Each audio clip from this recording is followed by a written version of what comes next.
Segunda Crônicas, capítulo 34, os versículos 1 e 2, depois o 33, diz assim: Tinha Josias 8 anos de idade quando começou a reinar, e reinou 31 anos em Jerusalém. Fez o que era reto perante o Senhor, andou em todo o caminho de Davi seu pai, e não se desviou nem para a direita, nem para a esquerda. O versículo 33 diz assim: Josias tirou todas as abominações de todas as terras que eram dos filhos de Israel, e a todos quantos se acharam em Israel, os obrigou a que servissem ao Senhor seu Deus. Enquanto ele viveu, não se desviaram de seguir o Senhor, Deus de seus pais. A história de Josias, ou melhor dizendo, do rei Josias, é interessante, porque Josias, ele substituiu os seus antecessores, que foram péssimos reis de Judá. Reis estes que só fizeram aquilo que era mal perante os olhos do Senhor. E é interessante que Josias, como diz o texto, ele começou a reinar com 8 anos de idade. Pelo menos eu ainda não tive nenhum outro conhecimento de nenhuma outra pessoa na história que, a exemplo de Josias, começou a reinar ou governar uma nação com 8 anos de idade. É interessante a gente pensar em Josias, porque Josias ele tinha tudo, irmãos, para ser uma pessoa orgulhosa, soberba, vaidosa. Ele poderia, como fez os seus antecessores, fazer tudo aquilo que era mal perante os olhos do Senhor. Josias, com 8 anos de idade, já era rei, já tinha poder, já tinha dinheiro, mais do que qualquer outra pessoa da sua idade. Mas diz o texto, que apesar de ter 8 anos, quando começou a reinar, mesmo não sabendo talvez como o mundo funcionava na sua época, mas Josias, mesmo sendo pequeno, mesmo não tendo a maturidade de um adulto, ele toma uma decisão que permeou, que o seguiu por toda a sua vida. Diz o texto que ele andou nos caminhos do Senhor. Eu gostaria então de pensar com os irmãos o seguinte tema: com Deus por toda a vida. Eu não sei você, meu irmão, eu não sei você, minha irmã, mas a exemplo de Josias, eu quero andar com Deus por toda a minha vida. Vai ser fácil? Não vai ser fácil. Essa semana, pela graça de Deus, eu completei 43 anos de vida. Pode não parecer, esse perfil jovem aqui ainda, mas eu tenho 43 anos de idade. E depois que tivemos a reunião de oração, que foi muito bom, quero agradecer a Deus pela vida dos irmãos que estiveram lá em casa, e pelos irmãos que mandaram mensagem, que me abraçaram, que me presentearam, que têm, apesar das minhas falhas e dos meus pecados, um certo carinho, uma certa consideração, uma certa estima por mim. Mas depois que passou esse evento, a minha esposa foi dormir mais cedo, como sempre, e eu fiquei lá pensando, né? Falei, puxa vida, 43 anos, cara, 10 anos de ministério pastoral, né? Me formei em 2009, fui para Campo Grande, eu e a Roberto vivemos no Mato Grosso do Sul por 6 anos, e já fazem 10 anos que estamos aqui em Bariri. A minha conversão começou lá em Três Corações, dentro de um baile funk, mas quando eu comecei a olhar para trás, eu comecei a ficar triste, porque eu ainda não sou, e confesso isso, um homem segundo o coração de Deus. Eu acredito que irmãos sinceros, crentes sinceros, que desejam de fato ter uma vida com Deus, também se entristecem, porque quando abrem a palavra de Deus e começam a ler a história de homens e mulheres que, apesar de terem sido falhos, apesar de terem cometido pecados, foram pessoas que se esforçaram para andar com Deus. E hoje, meus irmãos, nós estamos vivendo uma época, como eu disse no início do culto, me parece que muitas pessoas que se dizem cristãs, elas não estão se esforçando para andar com Deus.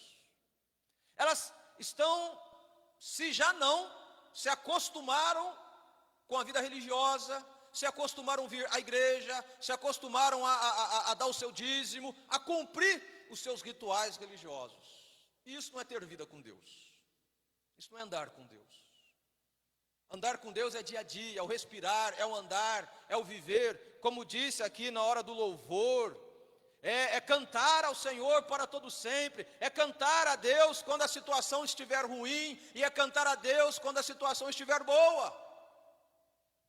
E o texto de Josias, a história de Josias, não sei para você, mas pelo menos para mim, me desafia e me faz pensar: eu estou andando com Deus? E não adianta, irmãos, dizer que os dias são maus, são difíceis, não. Porque quando a gente olha, por exemplo, para Gênesis, principalmente na época de Noé, a Bíblia diz que a violência e a corrupção estava por toda a terra. Mas no meio daquela geração corrompida, um homem resolveu andar com Deus. Ele tomou uma decisão. Noé resolveu andar com Deus. Muito antes de Noé, Enoque andou com Deus. Muito antes de Enoque, Enos passou a invocar o nome do Senhor. E a pergunta então que eu me faço, quando olho para esses personagens bíblicos e olho para Josias, é: eu estou andando com Deus? Você está andando com Deus? Esta igreja está andando com Deus? Irmãos, nós estamos saturados aqui em Bariri de igrejas evangélicas que estão criando um monte de parafernália religiosa. E os crentes estão uniformizados. Mas a pergunta é: estamos andando com Deus? No nosso casamento, na nossa família, na criação dos nossos filhos, no nosso trabalho, dentro e fora da igreja, nas nossas relações sociais e interpessoais? Deus faz parte da minha saúde, da minha vida financeira, da minha vida religiosa. A minha esposa está andando com Deus, os meus filhos estão andando com Deus. Eu, como sacerdote do lar, tenho procurado me esforçar para que eu e a minha casa sirvamos ao Senhor, ou estamos correndo ou caindo naquela armadilha que Paulo já tinha nos advertido: e não vos conformeis com este século. E uma vez, irmãos, que nós deixamos de andar com Deus, ao invés das coisas de Deus nos influenciar, as coisas do mundo então passam a ditar as regras da nossa vida. E como eu disse, o tema da minha mensagem ou da minha reflexão é: com Deus por toda a minha vida. Quando eu casei, eu prometi lá na frente do pastor, diante de várias testemunhas que estavam naquele casamento, que eu iria e que eu vou amar a minha esposa, na saúde, na riqueza, na pobreza, na doença, até que a morte nos separe. E vou falar para você, essa vida de casal, para quem é casado, não é fácil. Se a vida de casal não é fácil, irmãos, apesar das muitas promessas que você fez no dia que você casou, imagina a tua vida com Deus. Quando você, aqui na frente da igreja, quando foi fazer a sua pública profissão de fé e batismo, fez promessas que talvez você não está cumprindo, e que acha que Deus está se agradando disso. Então esse texto nos ensina algumas lições, ou pelo menos ensinou a mim, do porquê com Deus por toda a minha vida. Mas antes de prosseguir, eu gostaria de fazer a seguinte pergunta para os irmãos que estão aqui presentes e por aqueles que nos ouvem através das mídias sociais. A pergunta é: eu não sei quanto tempo você tem de igreja, talvez você é o tipo de crente orgulhoso que diz: eu nasci na igreja, eu gostava do pastor Bordini, eu gostava do pastor lá de São Carlos, esqueci o nome dele, né? Do Aguinaldo, do pastor Jair, eu gostava. Minha época, na época da dona Enida, dona Ivete, na época do fulano de tal, a igreja foi boa lá naquela época. A igreja é boa sempre, irmão, porque ela é de Jesus. A igreja não é boa por causa de homens, por causa de ministérios, por causa de pessoas. A igreja só é boa e só será boa por causa de Jesus. Mas apesar disso, eu quero te fazer a seguinte pergunta. Eu não sei quanto tempo você tem de igreja, não sei qual é o teu conhecimento da palavra de Deus, mas a pergunta é: você tem certeza que tem vida com Deus? É uma pergunta provocativa. Você tem certeza que tem vida com Deus? Você tem certeza? Será que eu tenho certeza que eu tenho vida com Deus? Se você não tem certeza, ou se você acha que tem vida com Deus, esse texto nos ensina como então nós podemos ter vida com Deus, ou melhorar ainda mais essa vida com Deus. Porque se eu andar de qualquer jeito no meu casamento, isso vai dar divórcio. Se eu tratar minha esposa de qualquer maneira, ou se eu aceitar qualquer coisa no meu casamento, isso vai dar ruim. A mesma coisa com Deus. Quando Deus introduziu, antes de Deus introduzir o povo dele na terra prometida, Deus diz o seguinte: não se corrompam, não vá atrás de outros deuses, sejam fiéis a mim. E quando o povo estava na terra prometida, fizeram justamente aquilo que Deus havia proibido. Mas esse texto então nos traz algumas lições de como nós podemos estar com Deus por toda a nossa vida. A primeira lição que esse texto nos ensina é que, a exemplo de Josias, se queremos ter vida com Deus, precisamos eliminar tudo aquilo que nos afasta de Deus. Olha o que diz aí o versículo 33. Diz assim: Josias tirou todas as abominações de todas as terras que eram dos filhos de Israel. Josias tirou todas as abominações. Abominações aqui tem a ver com paganismo, com idolatria, com religião falsa, com crendices. A nação de Judá, por muito tempo, por causa dos antecessores de Josias, se corrompeu espiritualmente, se corrompeu moralmente. Eles já não prestavam culto a Deus.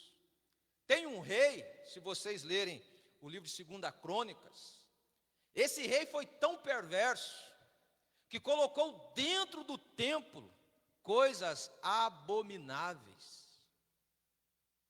Reis que se julgavam homens de Deus, mas que levaram a nação à ruína, que fez o povo se afastar de Deus, que se corrompeu, que não prestava culto a Deus, mas era uma nação que caiu no paganismo, na idolatria.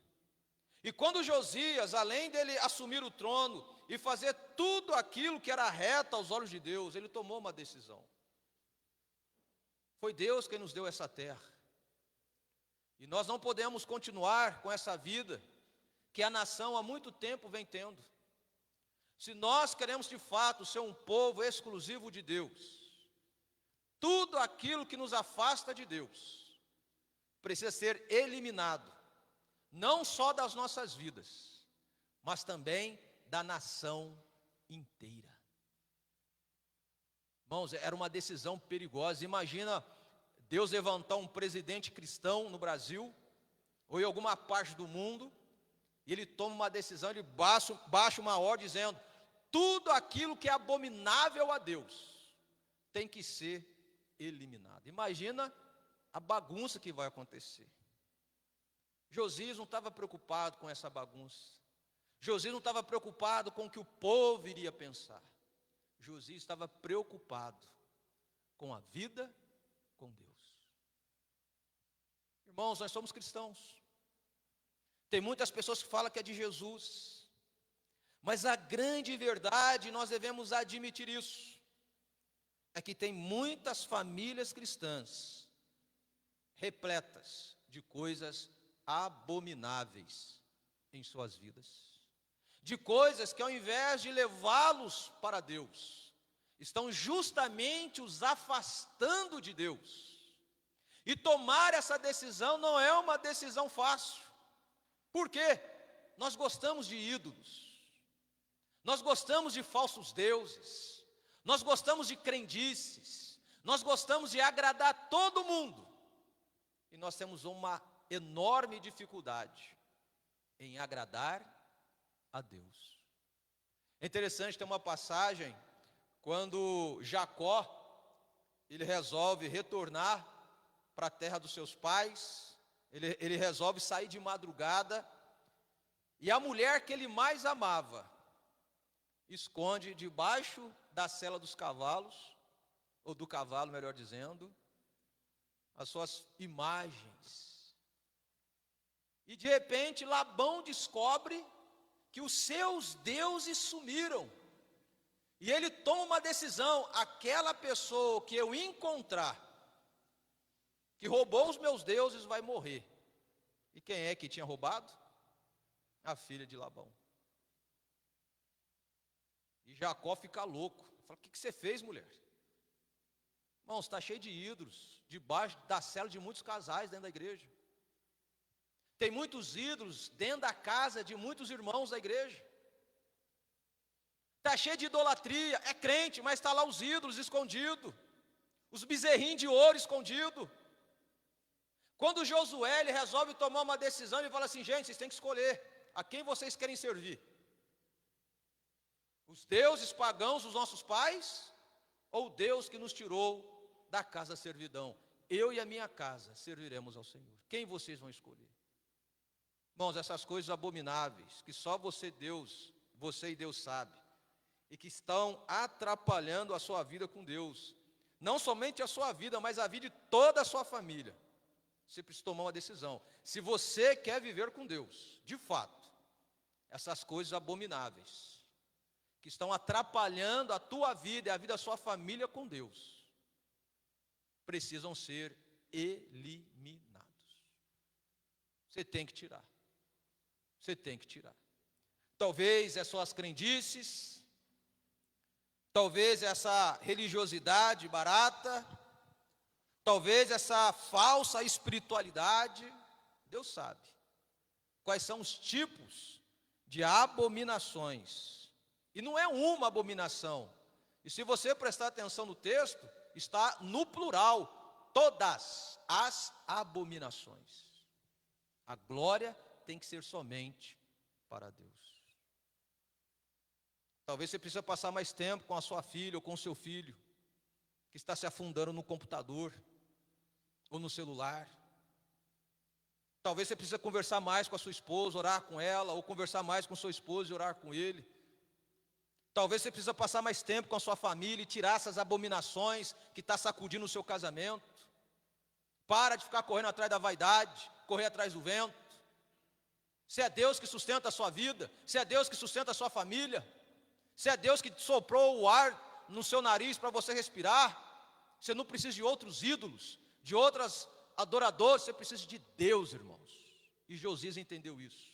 Eu não preciso do trono de Israel, eu não preciso de uma coroa de ouro na minha cabeça, eu preciso de Deus para governar a nação de Judá. Então, essas abominações precisam ser eliminadas. Aonde estiver abominação na nação de Judá, tem que ser tirada, em nome de Jesus. Uma segunda lição que esse texto nos dá, irmãos, é que, a exemplo de Josias, se queremos ter vida com Deus, precisamos assumir os nossos compromissos para servir a Deus. Olha o que diz aí o versículo 33 ainda. Diz aí: Josias tirou todas as abominações de todas as terras que eram dos filhos de Israel, ponto e vírgula. E a todos quantos se acharam em Israel, os obrigou a que servissem ao Senhor, seu Deus. Nós estamos vivendo uma época estranha, irmãos. Eu vim de uma época que as pessoas brigavam na igreja, discutiam, saíam umas coisas assim estranhas, porque o povo queria servir a Deus. O povo brigava por cargo, por causa de cargo. Era até estranho ver isso. Hoje, ninguém quer saber de nada. O povo quer ter compromisso com as coisas do mundo. O povo quer ter compromisso com as coisas que os afasta de Deus. Aí você lê 1 Pedro e diz assim: não ameis o mundo, Porque tudo que há no mundo vai passar, mas aquele que faz a vontade de Deus permanece para sempre. É difícil você achar hoje um irmão para ser diácono, uma irmã para ser professora de escola dominical, para cuidar das crianças, para pregar na igreja. O povo não quer servir. Graças a Deus que ainda existe 7.000 joelhos que ainda não se dobraram a Baal. Mas o resto, irmãos, não quer. E Josias, ele não só elimina as abominações, ele fala, gente, vocês precisam ter compromisso com Deus. Vocês não têm que ter compromisso comigo. Vocês não têm que ter compromisso com a igreja. Vocês têm que ter compromisso com Deus. E servir a Deus, irmãos, não é vir tocar aqui no louvor, não é estar no púlpito. Servir a Deus não é ser presbítero, ou ser diácono, ou professor de escola dominical, não é nada disso não. Servir a Deus é servi-lo no casamento, é servi-lo no trabalho. E nós precisamos orar,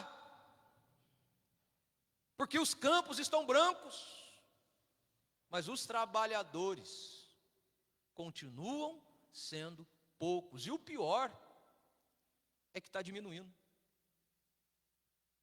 Está diminuindo. A gente não vê mais os pais trazer os filhos para a igreja. A gente não vê mais casais vindo na igreja. Famílias inteiras vindo na igreja. Porque não há interesse da parte daqueles que se dizem crentes, ou daqueles que se dizem de Jesus, servir a Deus. Há uma dificuldade para fazer reuniões de oração, seja na casa de alguém, seja na igreja. Vou fazer uma pergunta provocativa. Quanto tempo faz que você não participa do culto de quarta-feira? Quanto tempo faz que você não participa da escola dominical? Quanto tempo faz, irmãos, que você não participa de uma programação, de uma atividade que tem na igreja? Quando tem um trabalho na igreja, irmãos, é um não posso, eu não posso, eu não posso. Mas quando tem compromisso no mundo, vai lá. Muitos pais reclamam, eu não posso levar o meu filho na igreja porque está fazendo frio. Mas leva o filho na festa junina. Não quer servir a Deus. Irmãos, nós precisamos andar com Deus por toda a nossa vida. O crente fala que não tem dinheiro para ser fiel no dízimo. Mas no outro dia aparece com um iPhone 16 e fala que está sendo abençoado por Deus. Fala que está apertado, mas está comprando coisas desnecessárias. E nós lembramos aquele versículo: porque gastais o vosso dinheiro naquilo que não é pão e naquilo que não é comida. Josias, irmãos, ele fala, se vocês querem ter vida com Deus, vocês precisam assumir o compromisso que vocês fizeram com Deus. Ou seja, meus irmãos, temos que parar de enterrar os nossos dons e talentos, temos que ser mais ativos e participativos na igreja, temos que aprender a ajudar nos ministérios, ser mais hospitaleiros e agregadores de pessoas. Nós não somos uma igreja hospitaleira. Tem crente que não sabe ser hospitaleiro, não sabe acolher as pessoas. E a Bíblia nos ensina, principalmente o Antigo Testamento, que o povo de Deus tem que ser um povo hospitaleiro. Temos que parar, irmãos, de dar desculpas. Temos que aprender a ser fiéis e honrar a Deus com tudo que temos. Com tudo que temos, irmãos, por toda a nossa vida. Por que eu digo isso, irmãos? Porque muitas coisas estão concorrendo para nos impedir de ter vida com Deus. Essa oração que foi feita aqui no final agora do grupo de louvor é muito profunda. Deus, eu quero cantar ao Senhor quando o negócio estiver desandado também. Vocês lembram de Paulo e Silas? Quando eles foram presos? O que Paulo e Silas fizeram, irmãos? Lá no calabouço, lá na prisão. O que eles fizeram? Eles cantaram e oraram. De repente Deus te colocou numa prisão para você aprender a cantar e a orar a Ele. Sabe o que você está fazendo? Está reclamando, falando que Deus é injusto, que Deus não te ama. Que compromisso é esse? A gente cantou sobre a casa do Pai. Olha que profundidade. É aqui que eu me alimento, é aqui que a minha força é restaurada, é aqui que o Senhor ordena a sua bênção e a vida para sempre. Mas nós temos visto um monte de gente que fala que é cristão, preferindo estar em outros lugares, principalmente na tenda da perversidade. E eu acredito, irmãos, que tem muitas pessoas sendo abençoadas por Satanás e não por Deus. Porque Satanás também sabe atrair as suas vítimas, oferecendo e dando a elas o que elas mais querem. Foi assim com Jesus. Foi assim com Jesus. Só que diferente de muitos que estão aceitando os presentes de Satanás, Jesus rejeitou para ser fiel a Deus. Cuidado, irmãos, assuma. Se você de fato quer ter vida com Deus, assuma o seu compromisso com Deus, sirva ao Senhor com alegria, não com peso. Isso não é servir a Deus. E uma última lição que esse texto nos ensina, está aí no finalzinho do versículo 33, que diz assim, esse finalzinho, confesso, mexeu com o meu coração, que diz assim: enquanto ele viveu, não se desviaram de seguir o Senhor, Deus de seus pais. Enquanto Josias viveu, toda a nação de Judá andou com Deus. Olha, um homem que começou a reinar com 8 anos de idade, influenciou com seu modo de vida toda uma nação. E naquela época não tinha Instagram, não tinha WhatsApp, não tinha Facebook. Como foi dito também na oração, a conduta de vida daquele que tem vida com Deus, irmãos, influencia uma nação inteira. Imagine, irmão, se nós começarmos a ter vida com Deus aqui. E você chega no seu trabalho, todo mundo é influenciado. E você não é influenciador digital. Você não trabalha na internet, você não precisa influenciar ninguém. O teu modo de vida influencia. Imagina Josias com 8 anos, um menino que tomou uma decisão: eu vou andar com Deus. E quando a história dele está terminando, diz: enquanto ele viveu, ele não se desviou. Imagina você, Léo, um cara bonito, jovem, assume um trono, você tem dinheiro, você pode pegar as mulheres que você quiser, pode comprar o carro que você quiser, pode viajar para tudo quanto é canto. Ele fala: não, eu vou usar tudo isso para honrar a Deus. Enquanto eu viver, eu vou usar o meu recurso, eu vou usar o meu poder, eu vou usar a minha influência para a glória de Deus. E nós temos visto justamente o contrário. O crente mal é abençoado, pronto, se afastou do caminho de Deus. Deus abençoou com o filho, se afastou do caminho de Deus. Abençoou o casamento, se afastou de Deus. Curou, se afastou de Deus. Não é assim, irmãos? Mal Deus derramou uma gota de bênção na vida do crente, se afastou de Deus. Aí quando Deus permite a situação também contrária, aí começa a xingar Deus. Ai, Deus não me ama, o que eu estou fazendo de errado? E Deus está dizendo: você precisa se converter. Você precisa andar nos meus caminhos. E a última lição, então, que eu aprendo desse exemplo de Josias, é que, a exemplo de Josias, se queremos ter vida com Deus, não podemos, aconteça o que acontecer, deixar de seguir a Deus.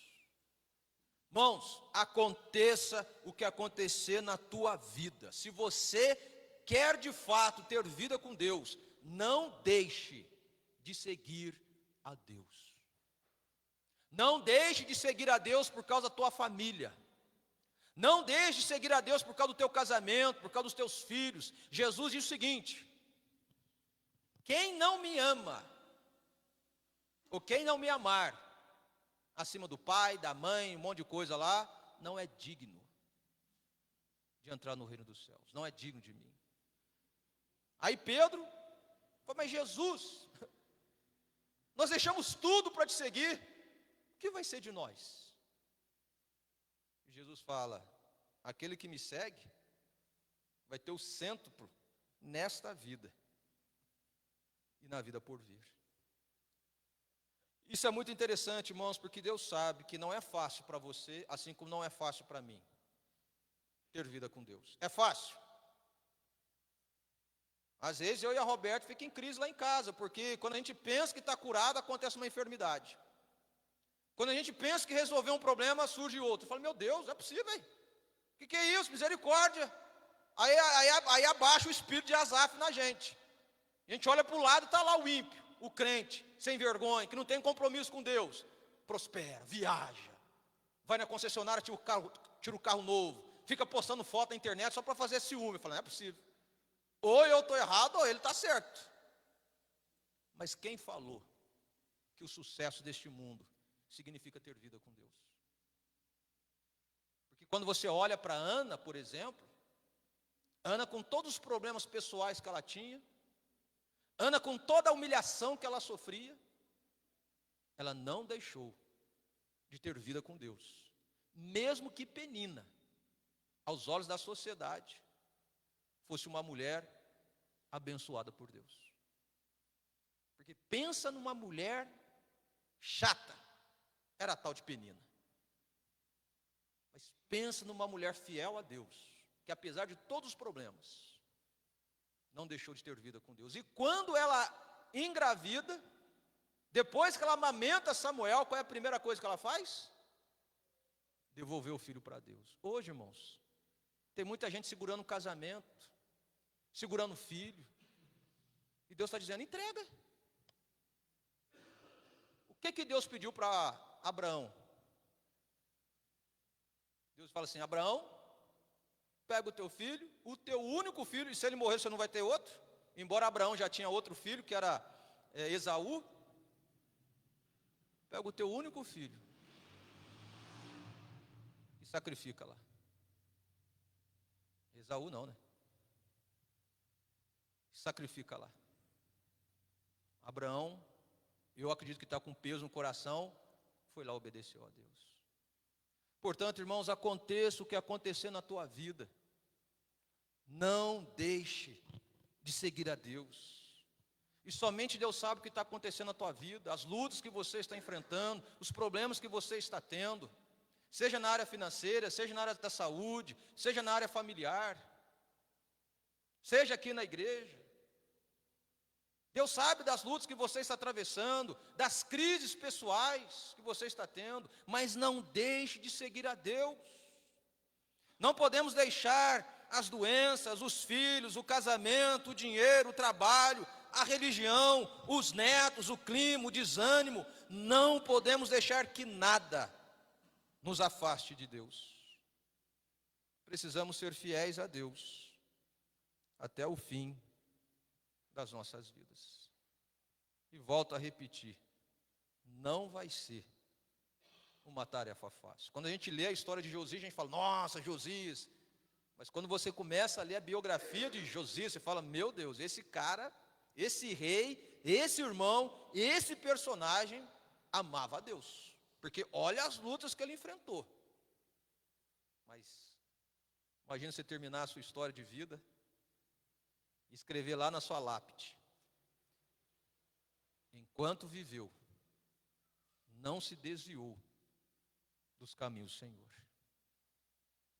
Olha que história maravilhosa.